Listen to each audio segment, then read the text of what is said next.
नमस्कार दोस्तों, मैं आज आपको एक किसी सच्चाई से आगाह कराता हूँ।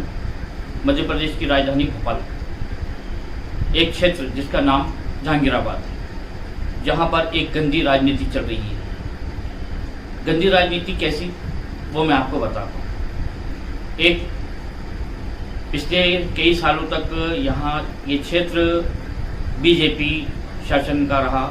उसके बाद सत्ता परिवर्तन हुआ, फिर यहाँ से कांग्रेस के विधायक चुने गए आरिफ मसूद जी। उसके बाद ही यहाँ पे कोरोना नाम का एक महामारी फैली। उस महामारी को लेकर मुसलमानों और हिंदू कोरोना को मुसलमान बना दिया। हालांकि रहते हैं यहाँ में हिंदू भी हैं, मुसलमान भी रहते हैं, लेकिन ख़ास तौर से इसको एक ऐसा एरिया कोरोना बम के नाम से मशहूर कर दिया। पूरे देश में, पूरी दुनिया में आज जहांगीराबाद जाने लगा। लोग जानने लगे कि जहांगीराबाद नाम का कोई राजधानी में एक ऐसा महल्ला है, एक ऐसा क्षेत्र है जिसने कोरोना को बढ़ावा दिया। लेकिन ऐसा नहीं है। यहाँ पर असल में बहुत घनी बस्ती है, और घनी बस्ती होने के साथ साथ यहाँ पर कोई वो नहीं है कि कितने लोगों के यहाँ लेटरिन बाथरूम है, कितने लोगों के यहाँ नहीं है। आज जब कोरोना फैल गया ज़रूरत से ज़्यादा, तो जहांगीराबाद की पुलिस प्रशासन ने और नगर निगम प्रशासन ने उसकी एक जांच शुरू करी। और जांच करने के बाद में उन्होंने ये मालूम किया आपके कितने टॉयलेट हैं।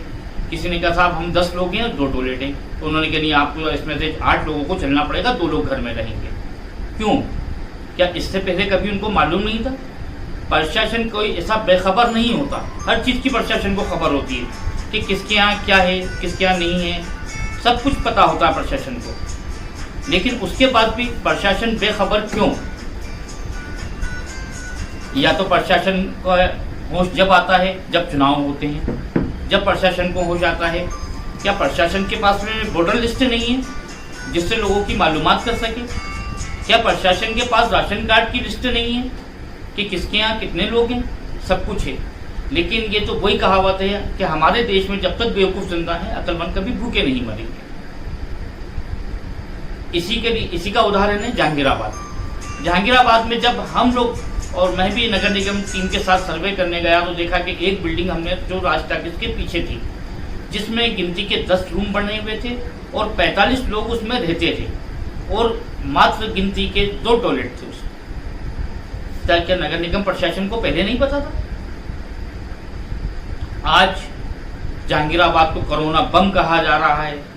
यहाँ कोरोना पीड़ित लोग ज़्यादा हैं। यहाँ के लोगों से दूरियां बना के रखो। इनको नए भोपाल में एंट्री नहीं करने देना चाहिए। ऐसा क्यों? क्या नए भोपाल के या पुराने भोपाल के लोगों में कोई फर्क पड़ गया?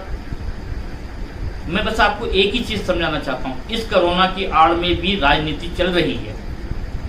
अभी कोरोना जैसे ही खत्म होगा, लॉकडाउन जैसे ही खत्म होगा, तो आपको एक नया घोटाला सामने आएगा। उस घोटाले का नाम होगा कोरोना घोटाला। हमारे देश में ऐसे कई घोटाले होते रहते हैं, और जांचें चलती रहती हैं। जांच जब सामने आती है, जब या तो इंसान खत्म हो जाता है या देश छोड़ के भाग जाता है। उसी तरह का एक घोटाला ये भी आएगा कि कोरोना के अंदर कितना दान आया, कितना लोगों ने आपको दिया, सरकार ने कितना बांटा। सरकार ने 5 किलो गल्ला बांटा, राशन की दुकान वालों ने उसको 4 किलो कर दिया कि हमारे पास तो यही आया, आपको लेना है तो लो। कुछ लोग ऐसे हैं जिन्होंने वो भी छोड़ दिया, और कुछ लोगों को मिला ही नहीं। 5 किलो आटे के लिए, 5 किलो गल्ले के लिए, 5 किलो गेहूं के लिए लोगों ने सुबह 5-5 बजे से लाइनें लगाई।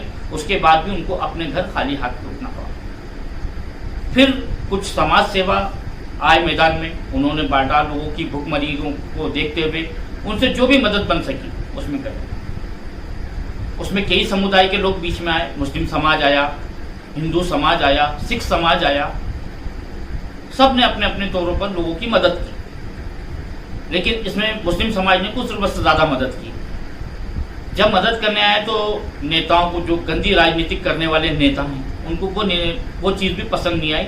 उन्होंने खुले तौर पे कलेक्टर को और बड़े बड़े, क्योंकि IAS IPS जितने भी कलेक्टर वगैरह होते हैं या पुलिस अधिकारी, ये इंतहाई ईमानदार लोग होते हैं। इन्हें अपनी नौकरी करने पे गर्व होता है, इनको एक फख्र होता है। लेकिन ये क्या करें, ये कहीं ना कहीं उन गंदे नेताओं की उंगलियों की कठपुतली हैं, जो उनके इशारे पे नाचना पड़ता है। उनकी मजबूरी होती है। जैसे गृह मंत्री, अब गृह मंत्री ने जो आदेश कर दिए वो उनको मानने ही पड़ेंगे।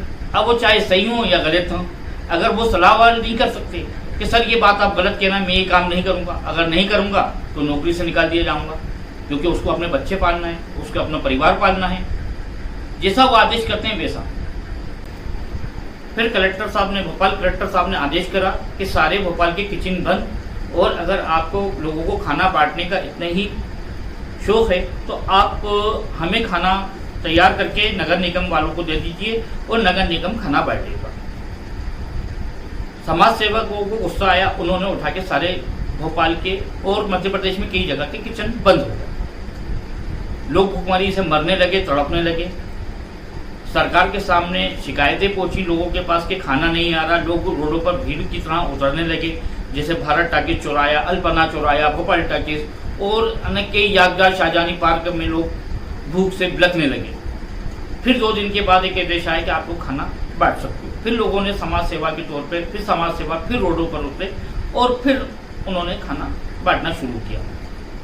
लोगों को भूख से राहत मिली, पानी के पाउच। उसी का एक उदाहरण आया बाग उमराव दूल्हा, जहाँ से रेल की पटरी और रेल गुजरती हैं और कभी कभी वहाँ पर आउटर है तो ट्रेन रुक भी जाती है।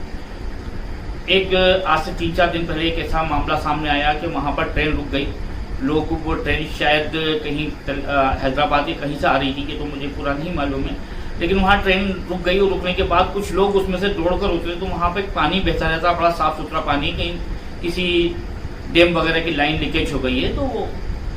तो उन्होंने साफ बहता हुआ पानी देखा तो उसमें से कई यात्री उतरे और उसमें से पानी पीने लगे। लोगों से नहीं देखा गया।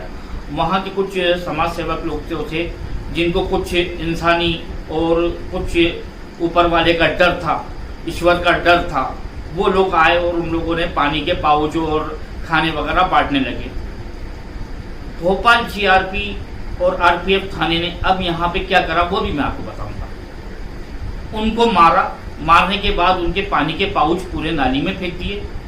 उनके पास में जो बच्चों के बिस्किट थे वो फेंक दिए। उनके जो कैरेट में पानी के पाउच रखे थे वो कैरेट तोड़ दिए और मना कर दिया कि आपको कोई समाज सेवा करने की जरूरत नहीं है। ऐसा क्यों? क्या इसमें कहीं ना कहीं सरकार को नीचा देखना पड़ रहा था, या सरकार की पोल खुल रही थी? क्योंकि सरकार कहीं ना कहीं बड़े बड़े दावे कर रही है कि हम यात्रियों को, मजदूर भाइयों को हम ऐसे सुरक्षित पहुंचा रहे हैं, उनके खाने का ध्यान रख रहे हैं। लेकिन यकीन मानो आप जब हाईवे पर निकलोगे तो वो मजदूर जिनकी इतनी वाहवाही बटोर रहे हैं, क्योंकि ये मजदूर इनका वोट बैंक है, मजदूरी इनका वोट बैंक है, बड़े लोग नहीं है।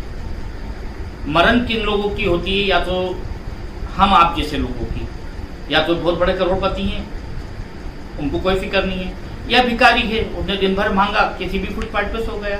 लेकिन हम जो बीच के लोग हैं, क्या ना हम गरीब हैं और ना हम अमीर हैं, हमारी बड़ी मदद, लेकिन लोगों को मदद करने का जज्बा भी हम ही लोगों में होता है।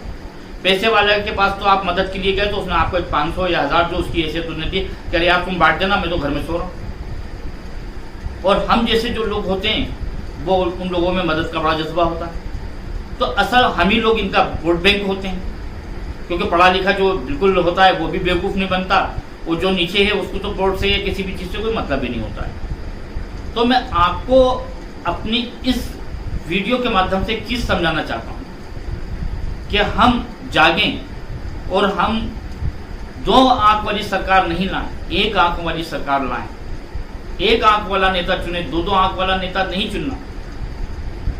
एक नज़र से सबको जो देखे उस नेता को चुनो, उस पार्टी को चुनो। मैं किसी पार्टी का विरोध भी नहीं कर रहा, ना किसी पार्टी का फेवर कर रहा। मैं उन गंदे नेताओं का विरोध कर रहा हूं जो देश में दीन धर्म के नाम पर राजनीति कर रहे हैं और अपने पेट भर रहे हैं। आज हर बड़े नेता का बेटा बाहर गल्फ कंट्रियों में पढ़ रहा है। आप हमारी औलादें क्या कर रही हैं ये आपको भी पता है, मुझे भी पता है। बस इसी के साथ मैं अपनी बात खत्म करूंगा। अगर ये मेरी वीडियो आपको पसंद आए तो उसको शेयर और लाइक जरूर करिएगा। मैं Sarwar Khan Zariwala, IBN news channel Bhopal से।